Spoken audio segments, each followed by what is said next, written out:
ایک business man کے دو بیٹے ہوتے ہیں. ایک بیٹا بڑا ہی فرمانبردار، ہوشیار اور قابل ہوتا ہے، دوسرا نکما اور آلسی. ہوشیار اور قابل بیٹا اپنے باپ کے کاروبار کو زمین سے اٹھا کر آسمان کی بلندی تک پہنچا دیتا ہے، دن رات اس میں محنت کرتا ہے. جب اس کے باپ کا اس دنیا سے وقت رخصت آتا ہے تو وہ اپنی ساری جائیداد، پراپرٹی اور کاروبار اس نکمے اور آلسی بیٹے کے نام لگا دیتا ہے.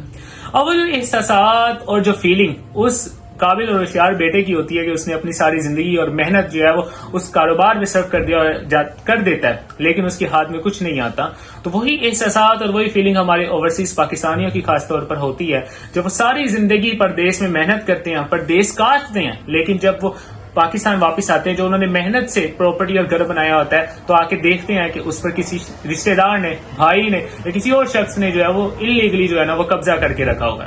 تو ایسے میں کیسے جو ہے وہ آپ اپنا قبضہ جو ہے وہ ان لوگوں سے چھڑوا سکتے ہیں، اپنے حق حلال کی کمائی جو ہے وہ ظالم شخص سے چھڑوانے کا کیا طریقہ ہے قانون میں دیا گیا، تو آج کی اس ویڈیو کے اندر ہم وہ کور کریں گے. تو شروع کرتے ہیں آج کی ویڈیو کو بغیر کسی دیری کے.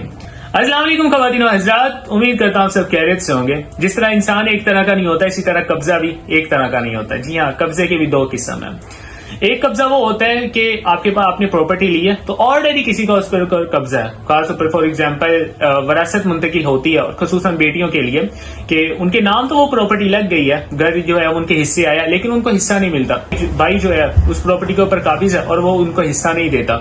تو آپ قبضہ چھڑوانے کے لیے سول کوڈ کے اندر ہمارے پاس ایک ریمیڈی موجود ہے. آپ سول کوڈ میں سوٹ فار پراپرٹی پوزیشن جو ہے وہ فائل کر سکتے ہیں.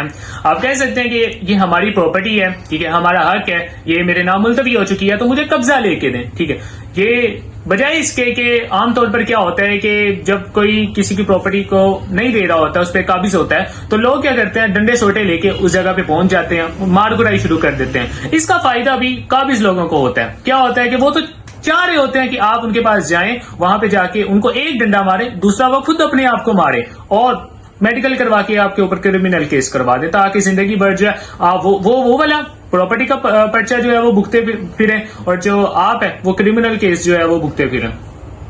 تو ایک تو یہ ہوتا ہے. دوسرا یہ کہ اب ہر علاقے کے اندر کوئی نہ کوئی ایک ایسا بدماش اور قابض گروپ ہوتا ہے جو کوئی بھی پراپرٹی کو دیکھتے ہیں کہ یہ لاوارث ہے یا کسی شریف آدمی کیا، اس کو اپنی جگہ سمجھ کے اس پر قبضہ کر دیتے ہیں، بورڈ لگا دیتے ہیں کہ یہ فلاں کی جو ہے وہ زمین اب اس کی ہو گئی ہے.